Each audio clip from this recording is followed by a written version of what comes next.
If you're trying to get into backpacking and all of the research that you're doing seems super overwhelming and you just kind of want someone who's not necessarily an expert but want to share the information that they learned when they were a beginner backpacker, then you're in the right spot.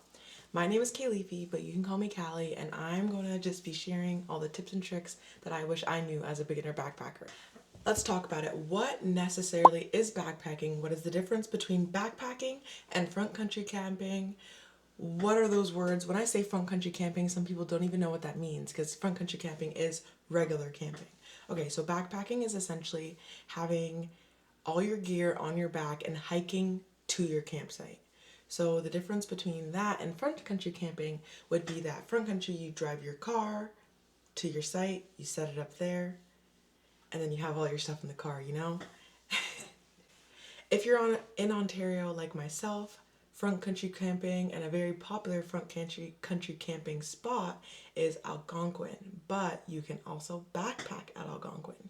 The same exact trails that you would use to get to places like Provoking Lake are the same trails that backpackers will use to get to their sites. So no, backpacking is not extreme. It's not this big thing. It's quite literally just carrying everything you need on your back rather than having the accessibility of a car. And honestly, in winter, people use sleds, so they're able to bring more gear. It's still backpacking. You don't, it's not extreme. So now you may be asking me, what do I need to go backpacking? I personally think you only need 5 main things. You need yourself. Sorry, I guess it's 6 then. You need a shelter, whether that is a tent, whether that is a hammock, like people have hammock tents, bivy, your choice, whatever you desire. You need a tent. You need sleeping bag and sleeping pad. That's your sleep system. 2 things. Then you need food and water. 3 things. Then you need a backpack, of course, to carry all the stuff. And lastly, basic clothes. And why I add clothes to this is you can bring any clothes, but I have preferences on like things like socks. So your toes don't get cold. Like that's a one thing I have to have, some really good socks.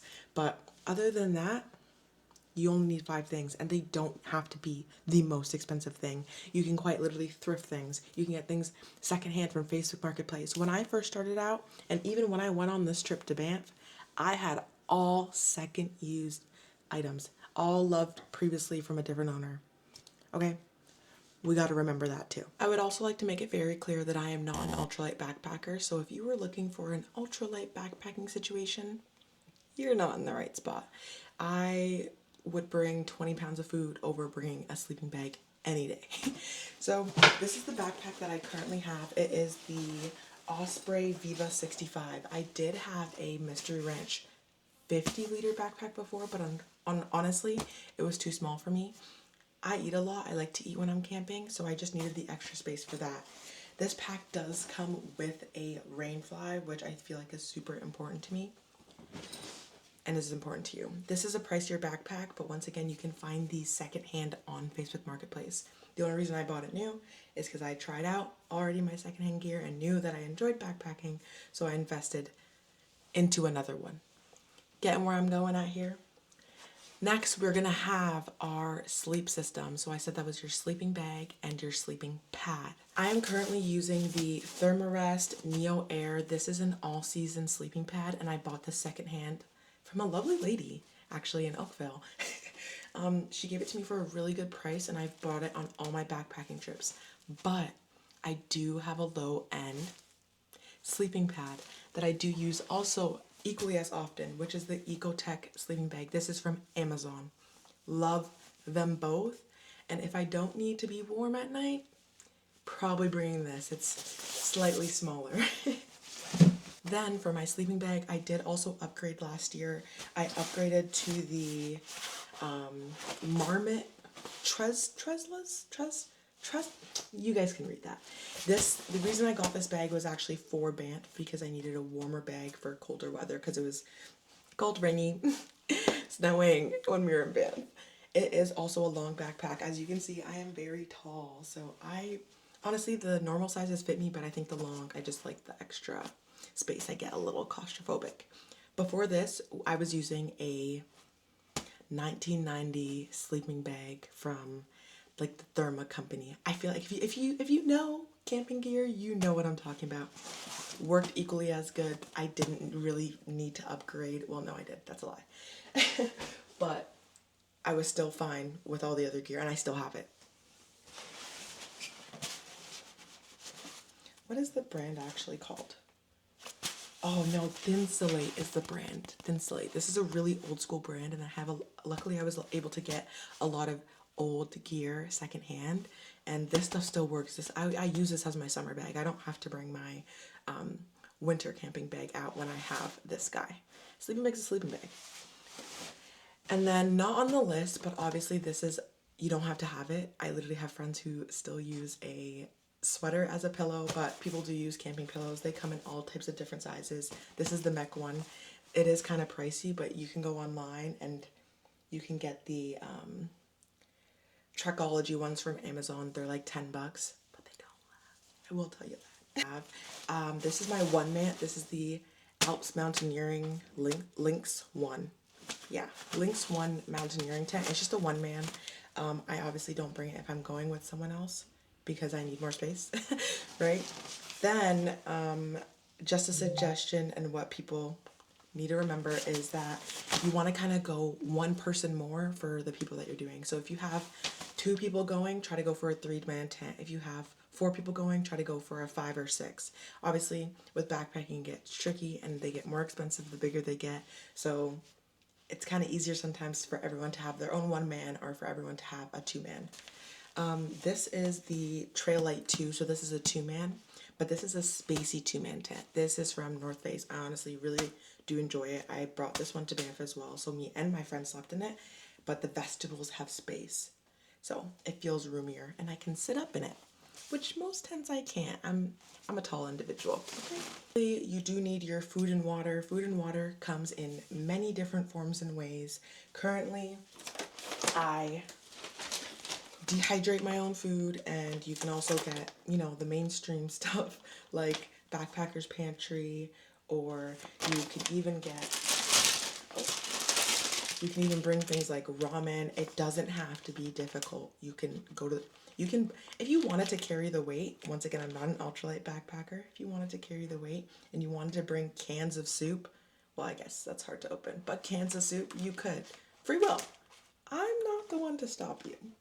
You know. Really quickly, I think an important thing to add, that food and water doesn't only include bringing water bottles. I prefer a cute little Nalgene. These are my camping bottles. I always bring these on a trip with me. But it also includes your cook system. What does that mean? Something to cook on. So I'm going to kind of show you the difference. This is a more expensive stove. This is the Jetboil Minimo. It's a great cook system. I use this since the beginning. I honestly got it for a really good price at the Adventure Show in Toronto, in Mississauga. But you can go on Amazon and you can buy these little cook stoves that you don't need the whole pot for it, or you can get the sets that come with this and then come with the pots. It doesn't need to be fancy. All you need is to be able to cook water. The reason why I have this and I have pots and stuff is I've elevated my cooking experience in the backcountry, so I needed a little bit more. But once again, we're starting off small.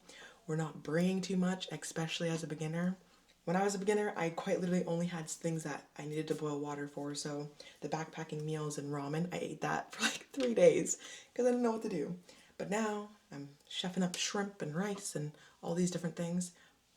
As a beginner, don't worry about that. Struggle until you get to that point. Yeah, you're getting it.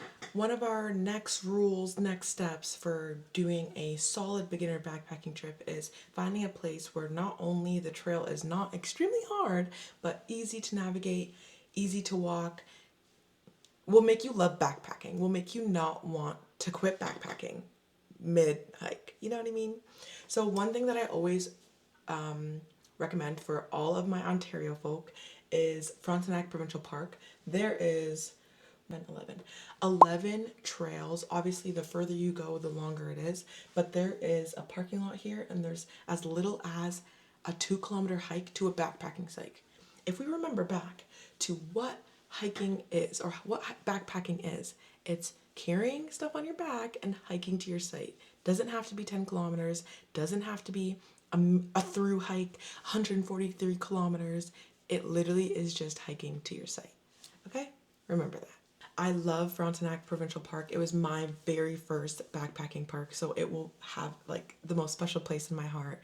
But I'm also taking a group of girls out for kind of like a little, beginner session, kind of what I'm doing now, just telling you what to get, what to do, what to buy, and then coming out and having the experience, because kind of having someone who, has been in the area or has gone backpacking before as a quote unquote mentor, it makes things more fun. If you guys want to check that out, if you're a girly pop in Ontario who wants to join, please follow Triple Trails Co. And we have like many other events and stuff too. So I would really enjoy it if you guys joined us. Okay, so now we have some common mistakes that people make while they're a beginner backpacker. And I know I personally don't care about carrying more weight, but I carry less weight than I did when I first went. I overpacked to the max. Of course, I had to be prepared for every situation possible, which you should be, but not having like a 50-pound pack. I do use lighter pack where I am able to, like, you're able to make different lists for different trips, different packs, different people, because I do go camping with my boyfriend. So I'm able to see, oh, if I went solo camp, my base weight, oh yeah, this was actually my old pack of my very first time. I My base weight was 22.81 pounds, and then I had probably an extra 20 pounds including food, random shoes, my own clothes, things like that. It just made it really heavy and really hard to hike to Frontenac, even though it wasn't long. I overpacked. Don't overpack. Sometimes you don't need things. Your friends will have things. It gets complicated. If you can't have two ways to use one thing, don't bring it. I feel like that's a good rule. That's a good. Another common mistake that people made is choosing a route that is too hard. As I said, start slow, start small. If you decide your first trip is going to be hiking the PCT, the Pacific Crest Trail from Mexico to Canada, and it's your first time, like, you're not going to enjoy backpacking. You're not going to want to go back out. You're not.